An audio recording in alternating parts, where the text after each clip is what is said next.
আসলে আমি তো দোকানে ছিলাম। দোকানে থাকা অবস্থায় বিকট আওয়াজ হইছে। একজন পাশ থেকে বলতেছে যে, "আরে লোকটা মারা গেছে।" তখন আমি আম আওয়া বা পাশে দাঁড়াইছি। দাঁড়াইয়া দেখি যে এখানে একটা লোক পড়ে আছে।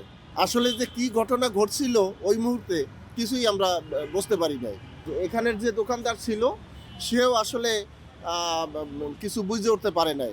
সেও হতভম্ব দিয়ে গেছে যে আসলে ঘটনাটা কি? এরপরে তো প্রশাসনের লোক আসছে। তারা তদন্ত করতেছে, তদন্ত করছে। আমাদের ধারণা যে ব্রিজের উপর দিয়ে ককটেল জাতীয় কিছু মারছে, যেটা সরাসরি আ মাথার উপরে আঘাত করছে। এখানে অনেক মানুষজন ছিল মানে তারা কথা টথা বলছে, অনেক সাংবাদিক আসছিল, পুলিশ আসছিল, এগুলা ইয়ে করছে আর কি। কিন্তু আমরা লাশ দেখতে পারি নাই, লাশ নিয়ে গেছে আগেই। মা যে কান্নাকাটি করছে ওইটা মানে দেখছি আর কি। পরে মা অজ্ঞান হয়ে গেছে, মায়েরও হাসপাতালে নিয়ে গেছে। মানুষের ভিতর একটা ভয় আতঙ্ক হয়ে গেছে যে না আবারও পড়বে নাকি, আবারও কেউ মারা যাবে নাকি। লোকজন এখন ঘর থেকে বেরোচ্ছে না বেশি।